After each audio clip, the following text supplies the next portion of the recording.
Thank you, sir. Thank you for giving me this opportunity. Sir, last so many hours, we were discussing about women reservation, delimitation, extension of seats. First of all, we are confusing, and we want to tell,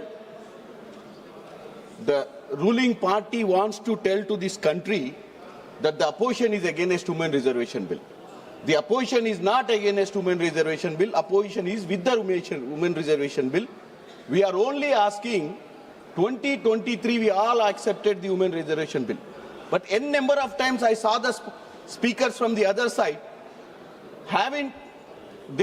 their idea is only to blame the opposition to score some brownie points from the people, diverting their attention. Yesterday I was listening to one of the speakers. Irrelevant matter. I don't know where it came from, the bifurcation of Telangana. Why is that he has to get that issue now when it has done years back in this esteemed house? Yesterday he was talking about the bifurcation comparing to India and Pakistan. It has been worse than what Britishers have done, he is saying about the bill passed in this house. So what respect we are giving to this house then? Supported by BJP. And again, 8 members of parliaments have been elected to this house from Telangana. None of them are raising the voice there. When somebody was talking against the organization and formation of Telangana, it is our responsibility to tell either the member is our side or the other side. But why are that everybody is quiet? And why is that one of the minister supporting him that he didn't do anything wrong? So I want to tell to this house that any bill which will be passed has to be discussed appropriately, not take the relevance unnecessarily. Yes, our Chief Minister Sri Revanth Reddy ji has given an hybrid model. Yes, his suggestions,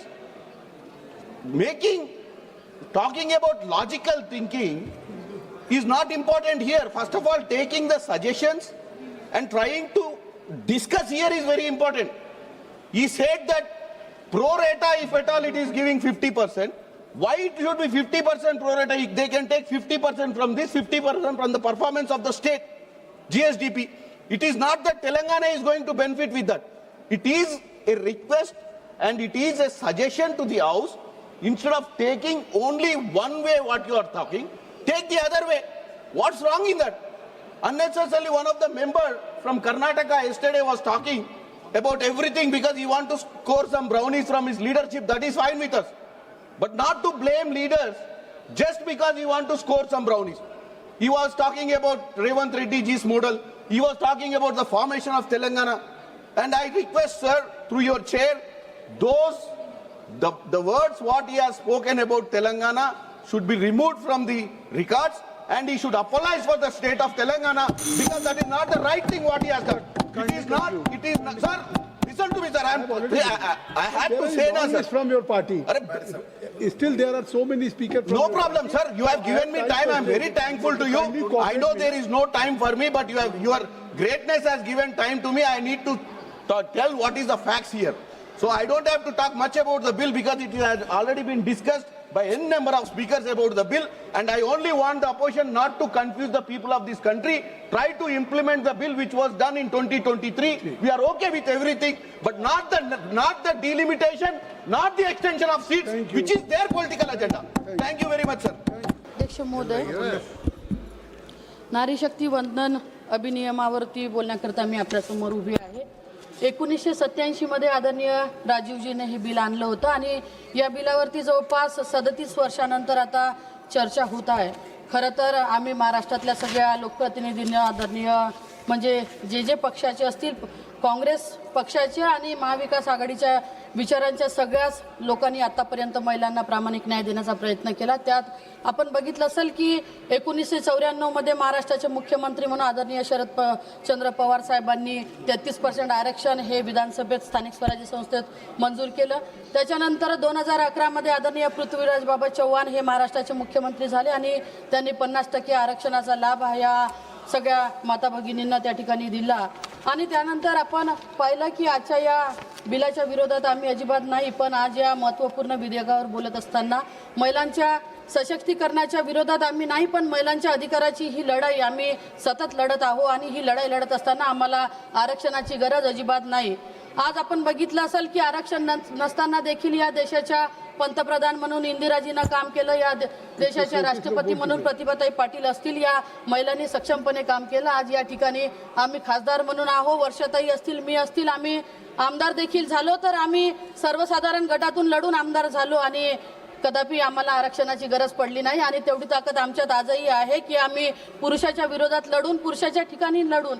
आपण पाहिलं असेल की एखाद्या महिलाचं आरक्षण असेल तर त्या ठिकाणी पुरुष लढू शकत नाही, मात्र आज 50% नाही तर आम्हाला 100% आरक्षण आहे, कारण पुरुषाच्या ठिकाणी लढून देखील आम्ही या ठिकाणी खासदार म्हणून निवडून आलो.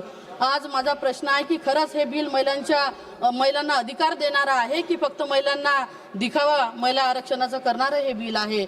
माननीय अध्यक्ष महोदय, सरकार म्हणताय की 33% आरक्षण देणार, पण त्याला जोडून जनगणना आणि सीमांकन देखील आपण जोडून दुसरे 2 विधेयक देखील या ठिकाणी पारित करण्याचा प्रामाणिक प्रयत्न आपण करत आहे. माझे काही प्रश्न या ठिकाणी आहे की खरंच जनगणना या ठिकाणी कधी होणार आहे आणि सीमांकन देखील कधी होणार आहे. आपण बघितलं असेल की 2011ला जनगणना झाली, त्या 2011च्या जनगणनेवरतीच आता आपण हे बिल पास करत आहोत. 23 मध्ये जो ठराव या ठिकाणी झाला आणि काल रात्री जे बिल या ठिकाणी आलं, काल रात्री जे नोटिफिकेशन निघालं, नोटिफिकेशन मध्ये असं आहे की ॲज इट इज जशानं तसं आरक्षण राहील, मतदारसंघ वाढणार नाही, मात्र मतदारसंघामध्ये फेरबदल आपण या ठिकाणी करणार आहे. म्हणजे कुठंतरी ओबीसींना डावलून या ठिकाणी ही जनगणना आपली होणार आहे. या विधेयकामध्ये ओबीसी महिलांसाठी काही वेगळी व्यवस्था देखील आपल्याला दिसत नाही, जेव्हा की देशाची सगळ्यात मोठी संख्या, अध्यक्ष महोदय आता बोलायला लागली, किमान 2 मिनिटं वेळ आहे अजून, जेव्हा देशाची सर्वात मोठी संख्या ही ओबीसी मधून येत आहे, त्या महिलांना प्रतिनिधित्वापासून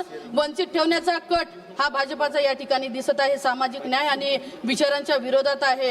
आरक्षण हे फक्त 15 वर्षासाठी आपण केलं, म्हणजे या ठिकाणी काम करणाऱ्या महिला या फक्त 15 वर्षासाठी मर्यादित आहे का, याचा देखील विचार आपण केला पाहिजे. आज या सभागृहात निवडून आलेल्या सगळ्या लोकप्रतिनिधी या आरक्षणाच्या भरोशावर निवडून आल्या नाही, त्यांच्या स्वतःच्या ताकदीच्या भरोशावर या सभागृहात निवडून आल्या.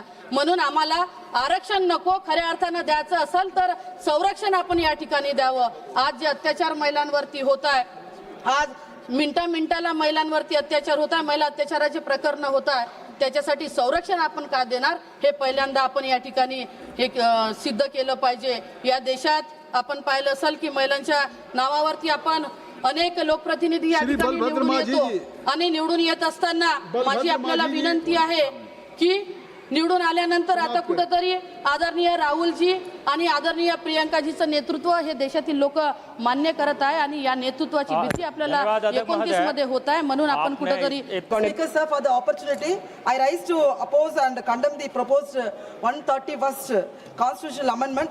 Sir, உங்கள் மூலமாக இந்த அவைக்கு சில சட்டங்களை ஞாபகப்படுத்த விரும்புகிறேன். Protection of Women from Domestic Violence Act 2005, Prevention and Protection of Sexual Harassment of Women at Working Place Act 2013, Dowry Prohibition Act, Maternity Benefit Act, National Commission for Women 1920, Satya Abolition Act, devadasi முறை ஒழிப்புகள் போன்ற இத்தனை சட்டங்களும் பெண்களின் உரிமையை பாதுகாப்பதற்காக கொண்டு வரப்பட்ட சட்டங்கள். இதில் ஏதாவது ஒரு சட்டமாவது 2014 நீங்கள் ஆட்சிக்கு வந்திருக்கிறீர்கள். மத்திய அரசாங்கம், மோடி அரசாங்கம் 2014 இன்று வரையாவது ஒரு சட்டத்தையாவது பெண்களின் பாதுகாப்பிற்காக, பெண்கள் உரிமைக்காக கொண்டு வரப்பட்டது என்று இந்த அவையில் யாராவது சொல்வீர்கள் என்றால் நான் இந்த அவையிலிருந்து வெளிநடப்பு செய்ய தயாராக இருக்கின்றேன். அதே போன்று 2010ஆம் ஆண்டு இந்த அவையில் அன்னை சோனியா காந்தி அவர்கள் தலைமையில் விமன் ரிசர்வேஷன் பில் கொண்டு வரும்போது இந்த அவையில் எதிர் தரப்பில் அமர்ந்திருக்கின்ற அத்தனை பேருமே அந்த பெண்களுக்கான ரிசர்வேஷன் பில்லை தோற்கடித்தீர்கள், எதிர்த்தீர்கள். பெண்களுக்கான உரிமை கொடுக்கக்கூடாது என்பதை ஆணித்தரமாக ஒன்றாக நின்றீர்கள். ஆனால் இன்றைக்கு பெண்களுக்கான மசோதாவை கொண்டு வருகிறேன், பெண்களுக்கான ரிசர்வேஷனை கொண்டு வருகிறேன், சட்டமன்றங்களில் நாடாளுமன்றத்தில் பெண்களுக்கான இடங்களை ஒதுக்குகிறீர்கள் என்றீர்கள். அது எதற்காக இன்றைக்கு கொண்டு வருகிறீர்கள் என்றால் 5 மாநிலங்களில் தேர்தல் நடந்து கொண்டிருக்கின்றது. 5 மாநிலங்களும் நீங்கள் தோற்பது என்பது உறுதியாகிவிட்டது. நோட்டாவுக்கும் பிஜேபிக்கான சண்டை தான் இந்த 5 மாநிலம் நடந்து கொண்டிருக்கின்றது. அது நோட்டா மட்டும் வெற்றியை போகின்றது. Sir 1 minute sir. இந்த சட்டத்தின் மூலமாக, இந்த அமெண்ட்மெண்ட் மூலமாக தென் மாநிலங்கள் கடுமையாக பாதிக்கப்படும். தென் மாநிலங்களுக்கு 63 65 சீட்டுகள் மட்டுமே கிடைக்கும். ஆனால் வட மாநிலங்களுக்கு 200 சீட்டுகளுக்கு மேலாக கிடைக்க இருக்கிறது. இதை நாங்கள் வன்மையாக கண்டிப்பதோடு அனைத்து மாநிலங்களுக்கும் சமமான பிரதிநிதித்துவம் கிடைக்க வேண்டும் என்பதுதான் எங்களுடைய கோரிக்கையாக இருக்கின்றது. நீங்கள் ஒவ்வொரு மாநிலங்களையும் ஒரு மாதிரி பார்ப்பது என்பது மிகவும் தவறானது. குறிப்பாக தமிழகம் மக்கள் தொகையை கண்ட்ரோல் செய்தோம், அதற்காக நீங்கள் எங்களை தண்டிக்கிறீர்கள். நாங்கள் ஜிடிபி அதிகமாக கொடுக்கின்றோம், அதற்காக நீங்கள் எங்களை தண்டிக்கிறீர்கள். இதெல்லாம் முற்றிலும் தவறானது. இந்திய தேசத்தின் மக்களுக்கானதான் இந்த அரசியலமைப்பு சட்டம். ஆனால் ஒரு தரப்பு மக்களுக்குமாகவே இருக்கின்றது. இந்த அமெண்ட்மெண்ட், இந்த மசோதா விமன் ரிசர்வேஷன் எஸ்டி தலித் பெண்களுக்காகவும் ஆதிவாசி பெண்களுக்காகவும் மைனாரிட்டி பெண்களுக்காகவும் ஓபிசி பெண்களுக்கான உள் ஒதுக்கீடு பற்றி எங்குமே கூறவே இல்லை. குறிப்பாக 2011ஆம் ஆண்டு எடுக்கப்பட்ட மக்கள் தொகை கணக்கெடுப்பின் மூலமாக 15 வருடங்களுக்கு முன்பாக எடுத்த கணக்கெடுப்பின் மூலமாக நீங்கள் இந்த மசோதாவை திருத்துவீர்கள் என்றால் இது மிகவும் அப்பட்டமானது. இது மிகவும் இந்தியன் கான்ஸ்டிடியூஷன் ஆர்டிகல் 82 வந்து நீங்க வயலேட் பண்றீங்க, மீறுகிறீர்கள். இந்திய அரசியலமைப்பு சட்டத்தை மீறுவது என்பது உங்களுக்கு கைவந்த கலை. ஏனென்றால் டாக்டர் அம்பேத்கர் அவர்கள் இந்திய அரசியலமைப்பு சட்டத்தை எழுதி உயரிய சிந்தனையோடு இந்த சபை சிறப்பாக நடைபெற வேண்டும், மக்களுக்கு நியாயம் கிடைக்க வேண்டும், இந்திய அரசியலமைப்பு சட்டம் காக்கப்பட வேண்டும் எழுதிய இந்திய அரசியல் சட்டத்தை நீங்க தொடர்ச்சியாக அதை நீங்க டெமாலிஷன் செய்து கொண்டே வருகிறீர்கள். நாங்கள் வன்மையாக கண்டிக்கின்றோம். அதே போன்று நமது ராஜீவ்காந்தி அவர்கள், பாரத ரத்னா ராஜீவ்காந்தி அவர்கள் இந்த அவை கட்டாயமாக நிறைவு கூற வேண்டும். இந்தியா முழுவதும் இருக்க பெண்கள் நினைவு கூற வேண்டும். 33% இடஒதுக்கீடு உள்ளாட்சி தேர்தலில் பெண்களுக்கு இடஒதுக்கீடு கொடுத்து இன்றைக்கு இந்தியா முழுவதும் 15 லட்சம் பெண்கள் வந்து பிரதிநிதிகள் உள்ளாட்சி துறையில் பிரதிநிதிகள் இருக்கிறார்கள் என்றால் அது ராஜீவ்காந்தி அவர்களின் கனவு. தொடர்ச்சியாக காங்கிரஸ் பேரியக்கம், காங்கிரஸ் அரசாங்கம், காங்கிரஸ் அரசு பெண்களுக்கான அரசியலில் அதிகாரம் கொடுக்க வேண்டும், அவர்களுக்கான பங்களிப்பு கொடுக்க வேண்டும் என்று அதிகாரத்தை கொடுக்க வேண்டும் என்று பல்வேறு தளங்களில் சட்டங்கள் ஏற்றியிருக்கிறார்கள். உள்ளாட்சி துறைகளில் வாய்ப்பு அளித்திருக்கின்றார்கள். அதனால் பெண்களுக்கான இந்த ரிசர்வேஷன் நாங்கள் கட்டாயமாக வரவேற்கணும். ஆனால் டீலிமிட்டேஷன் என்ற பெயரில் நீங்கள் மாநிலங்களை வஞ்சிப்பதை நாங்கள் கடுமையாக வன்மையாக எதிர்க்கின்றோம். அனைத்து மாநிலங்களுக்கான பிரதிநிதித்துவத்தை நீங்க தர வேண்டும். எல்லாருக்குமான அரசாங்கமாக, எல்லாருக்குமான அரசியலமைப்பு சட்டமாக இது இருக்க வேண்டும் என்று கோரிக்கை. கடைசியாக இந்த இந்தியாவில் இந்திய தேசத்தின் பிரதம மந்திரியாக அன்னை இந்திரா காந்தி இருந்திருக்கிறார்கள், குடியரசுத் தலைவராக பிரதிபா பட்டேல் இருந்திருக்கிறார்கள், இந்த அவையில் சபாநாயகராக மீரா குமார் இருந்திருக்கிறார்கள், உச்ச நீதிமன்றத்தில் பாத்திமா பிவி நீதிபதியாக இருந்திருக்கின்றார்கள். பல்வேறு தளங்களில் பல்வேறு பதவிகளை பெண்களை அமர வைத்து அலங்காரம் பார்த்தது இந்த காங்கிரஸ் பேரியக்கம், காங்கிரஸ் அரசாங்கம். அது இன்று பெண்களின் ரிசர்வேஷன் பில்லை கட்டாயமாக நாங்கள் ஏற்றுக்கொள்கின்றோம், அதற்காக சப்போர்ட் பண்றோம். ஆனா டீலிமிட்டேஷன் என்ற முறையில் மாநிலங்களுக்கு எதிராக நீங்க செயல்படுகின்ற கொள்கையை கைவிட வேண்டும். இல்லை என்றால் கட்டாயமாக இந்தியாவில் நீங்கள் துடைத்தெடுக்கப்படுவீர்கள். நன்றி, தேங்க்யூ.